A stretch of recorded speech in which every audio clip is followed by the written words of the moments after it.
Basal dose में कौन कौन से तत्वों का उपयोग है वो किया जाता है, कौन कौन से तत्वों का अधिक मात्रा में उपयोग किया जाता है, पौधों को कौन कौन से पोषक तत्वों की अधिक मात्रा में आवश्यकता है वो रहती है।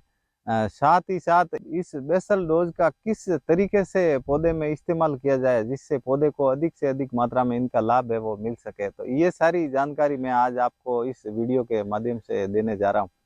तो दोस्तों, वीडियो शुरू करने से पहले अभी तक आपने मेरे इस चैनल को सब्सक्राइब नहीं किया तो प्लीज़ सब्सक्राइब ज़रूर करें।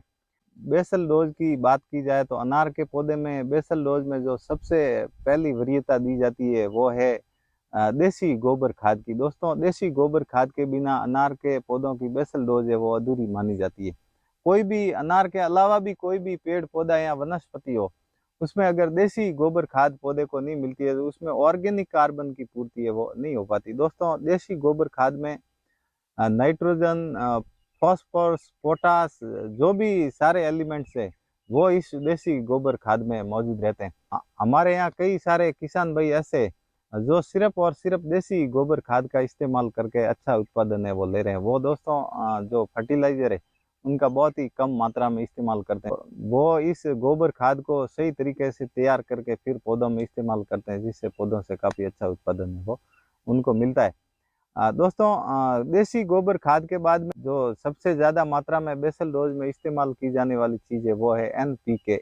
एन यानी नाइट्रोजन, पी यानी फॉस्फोरस और के यानी पोटेशियम। दोस्तों, नाइट्रोजन, फॉस्फोरस और पोटेशियम की पौधों को वृद्धि और विकास के लिए सबसे ज़्यादा आवश्यकता है वो रहती है और इनका सबसे ज़्यादा मात्रा में वो उपयोग किया जाता है। इसके बाद में दोस्तों आते हैं माइक्रो एलिमेंट्स जिसमें sulphur, calcium, boron, iron, manganese, magnesium, zinc, silicon वगैरह सारे तत्व आते हैं। इनकी पूर्ति है वो अपन माइक्रो न्यूट्रिएंट्स के द्वारा जड़ों में करते हैं। तो दोस्तों, अगर बात की जाए अनार के एक पौधे में बेसल डोज की तो मैं आपको एक 2 साल के पौधे के लिए बता देता हूँ। दोस्तों, 2 साल का एक पौधा होता है, उसको कम से कम आप 20 से 30 किलो देसी गोबर खाद का इस्तेमाल जरूर करें। उसके बाद में जो NPK की मात्रा है वो आप NP और K की पूर्ति DAP प्लस MOP के थ्रू है वो कर सकते हैं।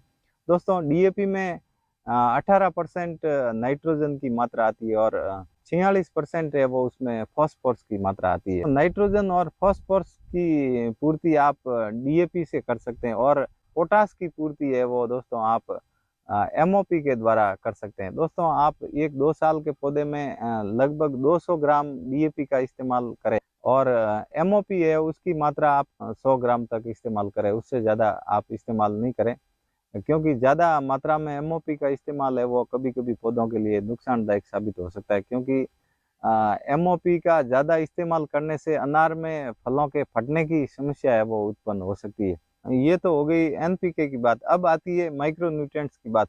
तो दोस्तों, आप हमेशा ऐसा अच्छा माइक्रो न्यूट्रिएंट मिक्सर खरीदें जिसमें सारे एलिमेंट्स है वो जो सूक्ष्म मात्रा में पौधों को जरूरत रहती वो मौजूद हो।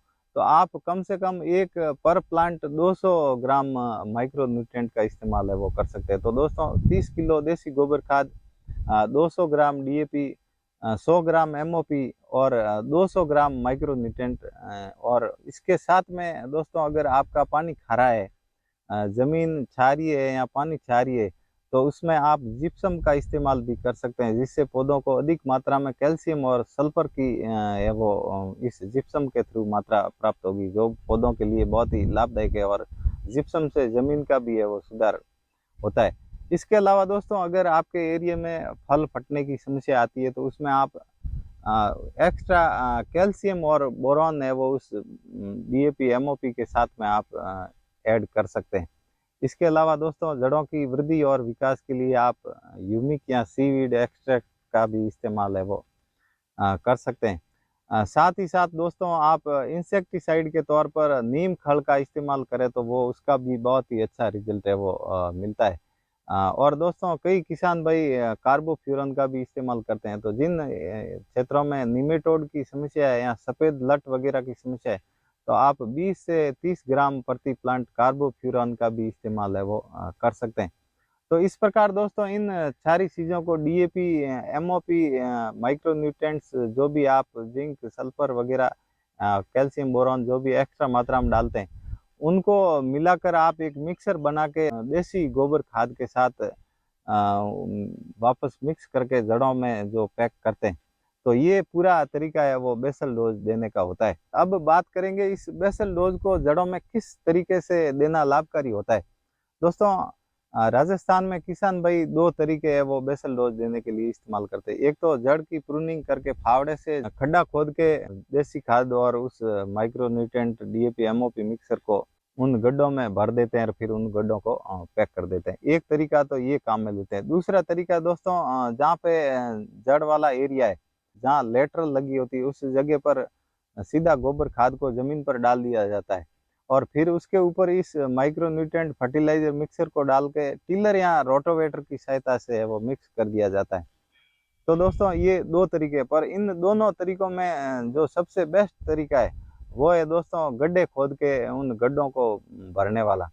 क्योंकि दोस्तों, अगर आपका बगीचा रोगग्रस्त है और उसमें आप टिलर या रोटोवेटर से उस खाद की मिक्सिंग करते हैं, बेसल डोज की मिक्सिंग करते हैं, तो अगर मान लो जैसे आपके बगीचे में 10-15 पौधे निमिटोड ग्रसित है, उस निमिटोड को आप दूसरे पौधों तक पहुंचाने में है वो मदद करते हैं। उस टिलर या रोटोवेटर की सहायता से आप उस रोग को एक पौधे से दूसरे पौधे में फैलने में मदद है वो आप करते हैं। तो इस प्रकार ये तरीका है वो मेरे ख्याल से बराबर नहीं है।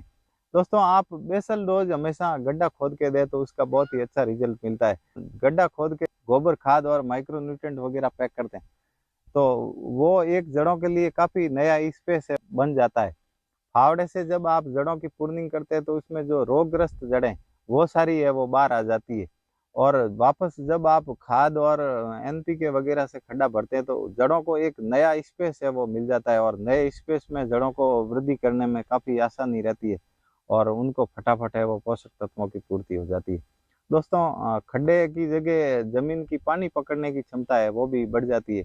हमेशा खाद में नमी है वो बनी रहती है। तो इस प्रकार आप इन दो तरीकों से बेसल डोज का इस्तेमाल कर सकते हैं। तो दोस्तों, इस प्रकार आप 1-2 साल के पौधे के लिए मैंने जो डोज बताई है उस हिसाब से आप डोज का इस्तेमाल कर सकते हैं। अगर 2 साल से ज़्यादा बड़े पौधे हैं तो उनमें आप उम्र के हिसाब से 30 से 40% गोबर खाद और बाकी जो एनपीके वगैरह है उनकी डोज को आप बढ़ाकर पौधों में इस्तेमाल है वो कर सकते हैं। तो दोस्तों, मेरे द्वारा दी गई जानकारी अगर आपको अच्छी लगी हो तो वीडियो को लाइक शेयर और कमेंट जरूर करें।